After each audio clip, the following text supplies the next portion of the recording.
What is up, everybody? Eric here from Soundcast Studios. Today we're taking a look at Link Audio's SLQ51X, which is an SSL style EQ. Full disclosure, I bought this EQ with my own money, and any opinion is entirely my own. So my main reason for getting this EQ was to not only test myself to see if I could tell it apart from software, but to also test you guys and see if you guys can tell it apart from software. The EQ I'm going to be comparing it to is the Brainworks SSL style EQ. This is my current go-to SSL style EQ, and so I figured that it'd be the most accurate for this test.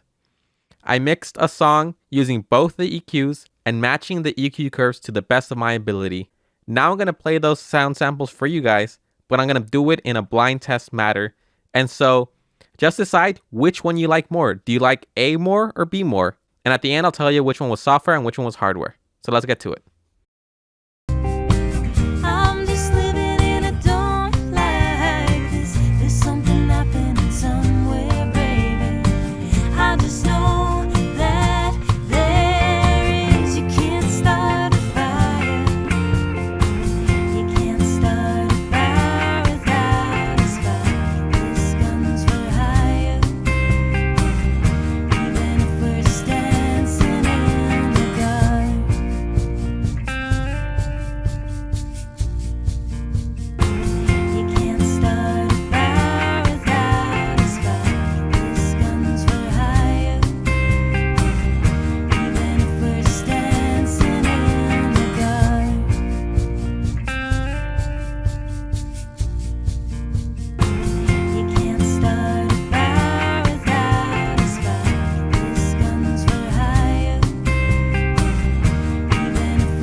So now it's time for the results. Sample A was actually the hardware and sample B was the software.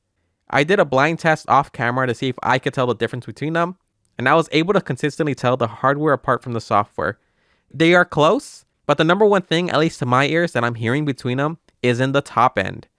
Something about the way hardware handles high-end frequencies is just, to my ear, a little more pleasant, and it just sounds better. Maybe more natural would be the word. But something about that top end on the hardware EQ just sounds better to my ears. Overall, I was actually really surprised by how much I ended up liking this EQ.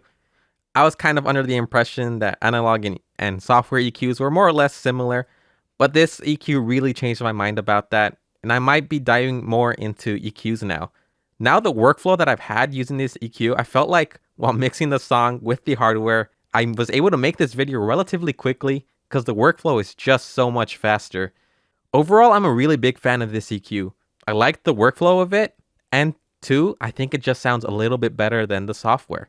Granted, it's not a one-to-one thing because this isn't made by SSL, but I think it's a close enough comparison for you to be able to decide if it's worth it for you. Personally, at the price point that it's at, I absolutely think it's 100% worth it. It's only $300, which is super cheap to build, and it just sounds good. The workflow is more fun.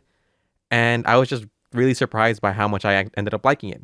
Hopefully I gave you enough info to make the decision for yourself whether this EQ is worth it to you, or if you want to just stay with the plugin that you have, which is totally fine.